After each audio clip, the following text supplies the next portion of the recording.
আসসালামু আলাইকুম। আমি ডাক্তার আদিলা আজহার আরশি আপনাদের সবাইকে স্বাগত জানাচ্ছি আমার channel healthy living with doctor আদিলাতে।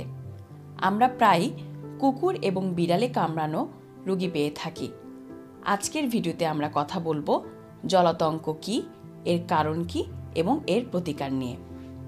জলাতঙ্ক হলো প্রাণী থেকে মানুষের দেহে সংক্রমিত ভাইরাসবাহিত একটি রোগ। এই রোগে মৃত্যু অনিবার্য, কিন্তু শতভাগ প্রতিরোধ সম্ভব। শতকরা ৯৯% ক্ষেত্রেই দেখা যায় কুকুরের কামড়, আঁচড় বা লালার সংস্পর্শে জলাতঙ্ক রোগ মানুষের দেহে সংক্রমিত হয়। এছাড়াও বিড়াল, শিয়াল, বেজি, বানর বা অন্যান্য বন্যপ্রাণীর কামড় বা আঁচড়ের মাধ্যমে এই জলাতঙ্ক রোগ মানুষের মধ্যে ছড়িয়ে থাকে। কুকুর, বিড়াল বা কোনো বন্যপ্রাণী দিয়ে আক্রান্ত হলে কি করবেন? কামড় বা আক্রান্তর স্থান ১৫ থেকে ২০ মিনিট ধরে কাপড় কাচা সাবান দিয়ে ধুয়ে ফেলতে হবে। অতি দ্রুত চিকিৎসকের পরামর্শ নিন এবং সে অনুযায়ী প্রতিরোধযোগ্য টিকা নিন। এবারে বলি আক্রান্ত হলে কি করবেন না।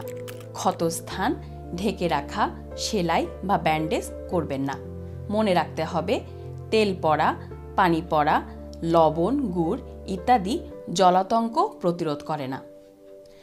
যে সকল প্রাণীর কামড়ে র্যাবিস বা জলাতঙ্ক টিকা দিতে হবে: কুকুর, বিড়াল, শিয়াল, বানর বা হনুমান, বেজি ইত্যাদি। এবং যে সকল প্রাণীর কামড়ে ভ্যাকসিন দেওয়ার প্রয়োজন নেই সেগুলো হলো ইঁদুর, খরগোশ, কাঠবিড়ালি এবং গুইসাপ। এবারে বলি যে সকল অবস্থায় ভ্যাকসিন নিতে কোনো সমস্যা নেই। যে সকল মা দুধ পান করাচ্ছেন সেসব মায়ের ক্ষেত্রে, গর্ভাবস্থায়, ছোট বাচ্চা, বৃদ্ধ অবস্থায় এবং যে কোনো অসুস্থতায়। কুকুর, বিড়াল বা অন্য কোনো বন্যপ্রাণীর কামড়ে আক্রান্ত হলে কখন টিকা নেবেন?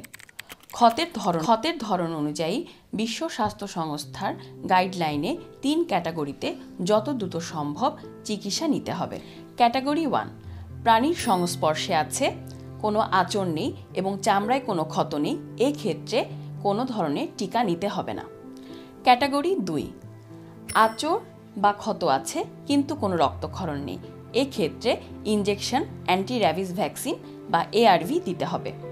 ক্যাটাগরি 3: ক্ষত এবং রক্তক্ষরণ আছে, এক্ষেত্রে ইনজেকশন অ্যান্টি র্যাবিস ভ্যাকসিনের সাথে ইনজেকশন ইমিউনোগ্লোবিউলিনও দিতে হবে। জলাতঙ্ক রোগ প্রতিরোধে 5 ডোজে টিকা নিতে হবে। আক্রান্ত হবার দিন, এর 3য় দিন, 7ম দিন, 14তম দিন এবং 28তম দিনে এই টিকাটি সম্পন্ন করতে হবে।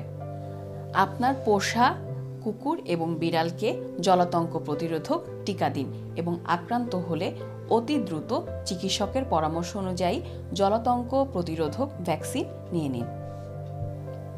এরকম ছোট ছোট টিপস পেতে আমার চ্যানেলটি সাবস্ক্রাইব করুন। আপনার মূল্যবান মতামত এবং প্রশ্ন কমেন্ট করে জানান। চলুন সবাই একসাথে গড়ে তুলি স্বাস্থ্য সচেতন সুস্থ সমাজ। সাথে থাকুন, সুস্থ থাকুন। ধন্যবাদ সবাইকে।